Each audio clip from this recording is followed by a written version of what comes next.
Hi, praise lord. మీతో ఒక విషయాన్ని పంచుకోవాలని ఆశపడతా ఉన్నాను. మనిషి జీవితంలో వ్యక్తిగతంగా బాధలు ఉంటాయి, కుటుంబ పరంగా బాధలు ఉంటాయి, అలాగే జాబ్ పరంగా బాధలు ఉంటాయి, బిజినెస్ పరంగా కూడా బాధలు ఉంటాయి కదా. మనిషి జీవితంలో ఈరోజు 24 గంటల్లో నవ్వుతూ ఉండడానికి ప్రయత్నం చేయండి. ఏమవుతుంది? మనకి ఒక కాసేపు నవ్వుతేనే మనకి నొప్పి కింద వచ్చేస్తుంది. అలాగే రోజంతా ఏడవడానికి ప్రయత్నం చేయండి. ఏమవుతుంది? అలా బద్దలైపోద్ది, కళ్ళు వాచిపోతాయి, చాలా దారుణమైన పరిస్థితులకు వెళ్ళిపోతాం. ఈ రోజంతా దుఃఖపడతానే ఉండండి. ఏమవుతుంది? శరీరం బలహీనం అయిపోద్ది కదా. అలాగే ఏది మనిషి పూర్తిగా తీసుకోలేడు.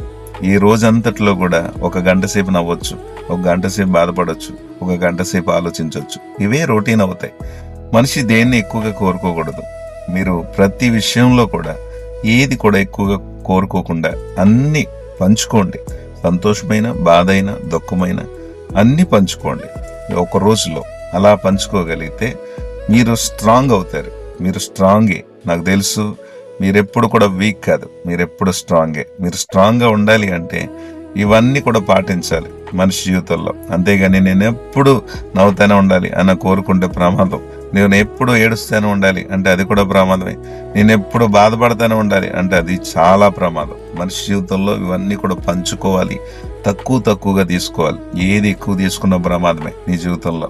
గుర్తుపెట్టుకో, నువ్వు చాలా స్ట్రాంగ్. నువ్వు వీక్ అయితే కాదు, నువ్వు సాధించగలవు. ఏదైతే పట్టుదలగా ఎదురు చూస్తున్నావు దానికోసం ఫోకస్ చేయి, నిలబడు. దేవుడు నీ పక్షాన ఉన్నాడు. ఏది అనుకుంటున్నావు అవన్నీ కూడా సాధించగలిగి టైం ఉంది. ఖచ్చితంగా నువ్వు సాధిస్తావు. దేవుడు నీకు ఆ కృపనిస్తున్నాడు. ప్రతి విషయంలోనూ కూడా నువ్వు సక్సెస్ అవ్వాలని కోరుకుంటున్నాను. దేవుడు నేను ఇంకా బహుగా దీవించి ఆశీర్వదించి ఉన్నతమైన శిఖరాలు ఎక్కించును గాక. Amen. God bless you all.